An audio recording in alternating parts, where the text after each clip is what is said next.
blanket of grace. Acti, the quiet whispers.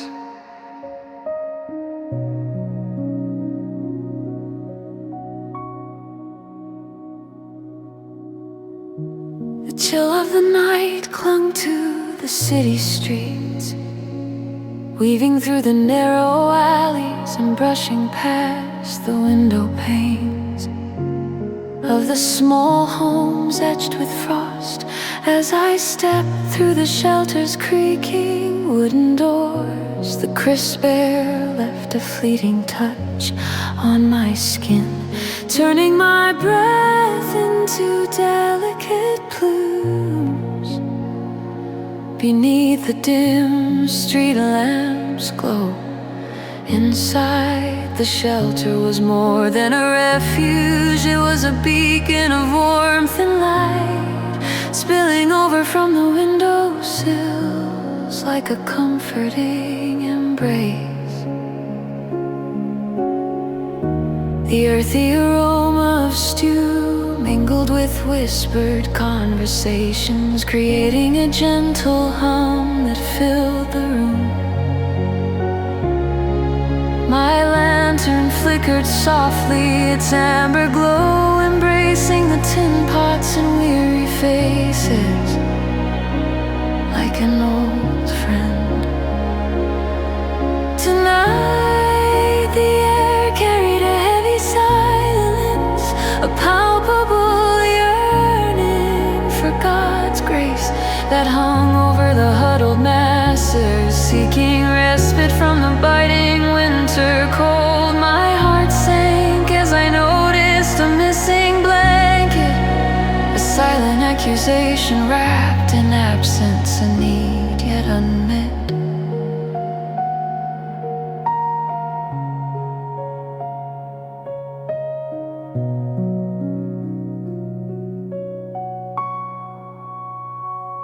Seeking solace, I withdrew to a quiet corner, the worn patch of carpet beneath my knees, a sanctuary of its own. Kneeling in reverence, I breathed a prayer.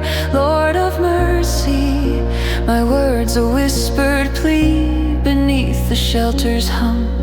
Provide for those without, guide my hands to serve tonight.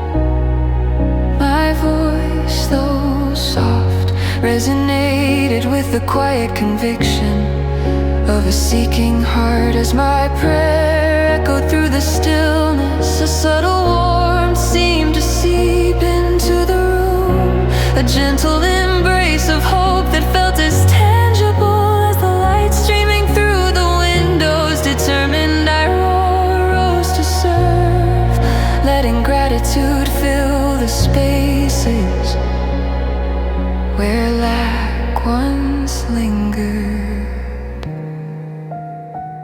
As night thickened its hold, the shelter transformed into a symphony of simple kindness. Tasks flowed seamlessly like a well-rehearsed liturgy of compassion. I moved among the guests, serving bowls of steaming soup, allowing smiles to bridge the gaps where words failed. A dance of small miracles in every shared glance and gentle touch. Yet the absence of the blanket gnawed at my consciousness, a quiet lament woven into the backdrop of the night. The sight of a young mother caught my attention. Her child cradled close against the cold, her gratitude was present in every nod. Her shivering form a silent petition for grace. God, how can I fill this void? My heart turned prayerful, sending a silent plea upward, trusting in the divine to weave a solution from the threads of our need.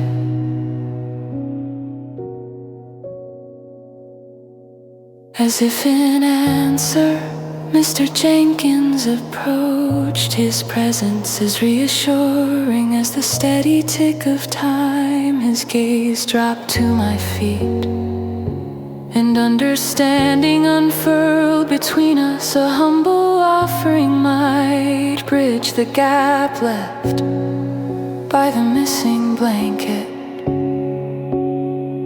My shoes, sturdy and warm, could serve where they were most needed. A fleeting hesitation fluttered through me, a momentary resistance that died away upon the recollection of Psalm 23. Its familiar words guiding my wandering thoughts back to a place of trust and surrender. I knelt again, my surrender now silent. Heavy with the weight of hope, shepherd of my soul, grant me courage.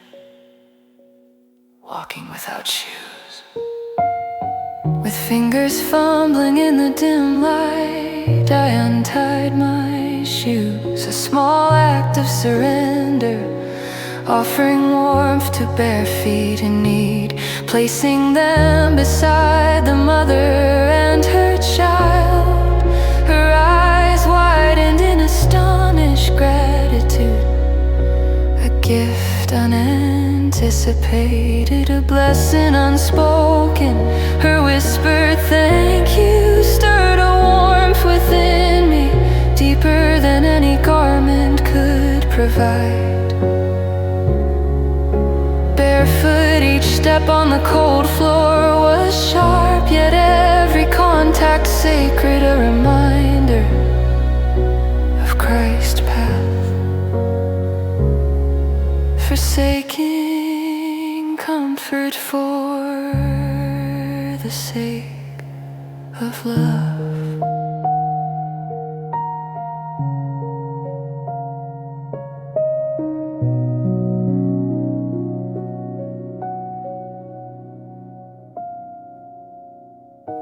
The chill of the night air no longer bit as I stepped outside, as if even the winds had been tamed by unseen hands.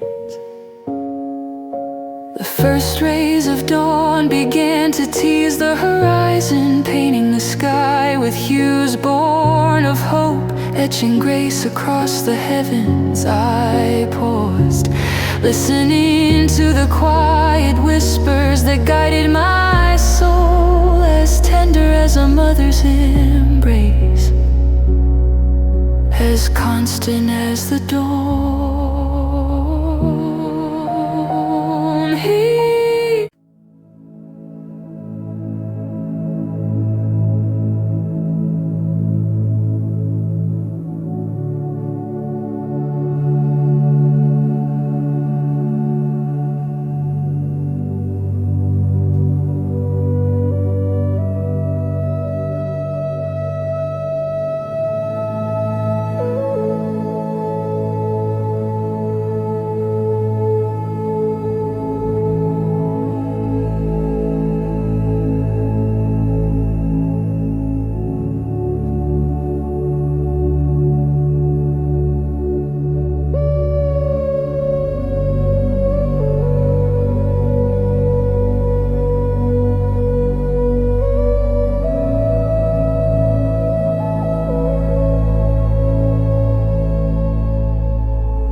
broken chalk. As the final bell pierced through the air, the classroom erupted into a cacophony of laughter and movement. Children scrambled to gather their belongings, their voices echoing like a joyous symphony that reverberated off the old wooden floors and walls adorned with colorful drawings. The sun's rays streamed through tall windows, casting ethereal patterns across the room, where Miss Clara stood observing her students with a weary yet affectionate gaze. Inhaling deeply, the familiar scent of chalk mingled with pencil shavings, a bittersweet reminder of nostalgia and fatigue. The remnants of the day's lessons lingered in the air, a tapestry of effort woven with patience and dedication. Exhaustion clung to her like a heavy cloak, its weight almost tangible. Her fingers trembled as she picked up a piece of chalk, snapping it with an audible crack that silenced the room. Her heart mirrored the broken chalk, heavy with weariness, a symbolic fracture of her spirit. In that solitary moment, she whispered a desperate prayer in her heart. Lord of mercy, I am weary and overwhelmed. Show me how to reach them.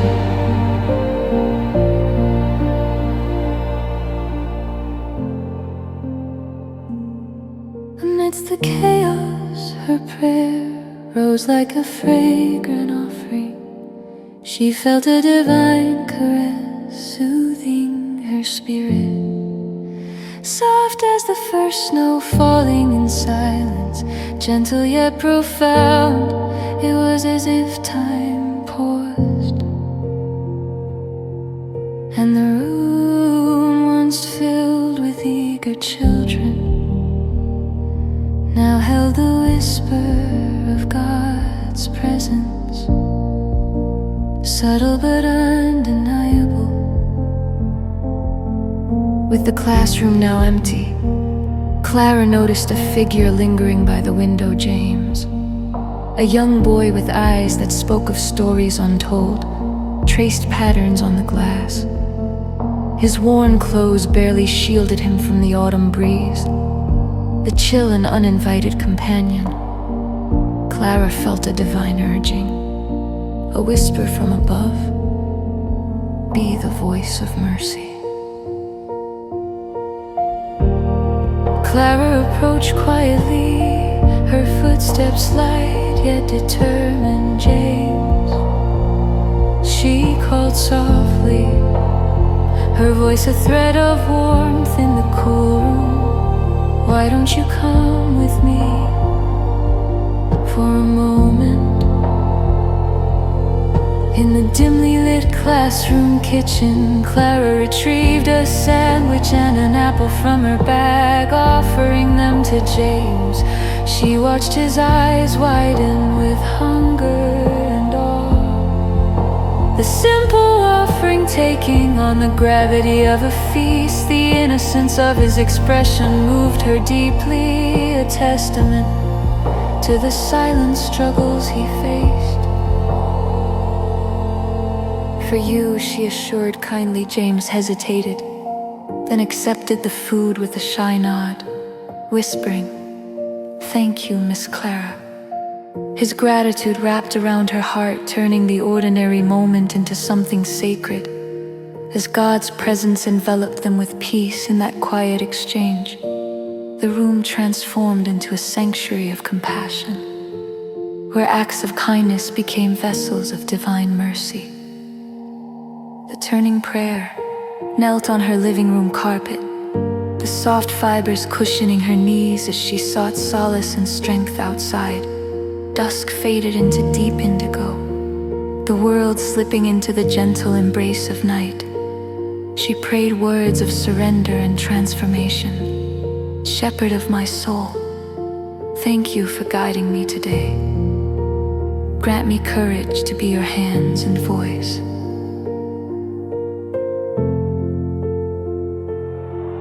In the stillness, peace filled the space, an assurance as solid as the earth beneath her knees. The boundaries of her small room expanded to encompass a vastness where divine whispers met her longings. Clara realized that mercy was not just an act, it was a way of living, grace woven into the fabric of daily life. Her heart once burdened now felt light, buoyed by the understanding that she was not alone in her journey. Shadows of hope. The next morning dawned bright, the sky painted with the promise of a new beginning. And Clara entered her classroom with renewed purpose. The early light painted long shadows across the desks, each offering its promise. Each child was a divine tapestry unfolding, intricate threads woven by divine hands. Clara felt the weight of her calling lift, replaced by a buoyant energy, remnants of her prayer infusing hope into her spirit. As the children filled the room with chatter, Clara noticed James's subtle transformation. A smile playing at his lips began with a simple lunch. It was a whisper of God's mercy, realized through gentle acts in everyday life. Her heart sang a quiet hymn of praise, sensing the Holy One's guidance in every step under the sun's gaze. She understood that each day brought new opportunities to manifest God's love, to reflect His light in the world.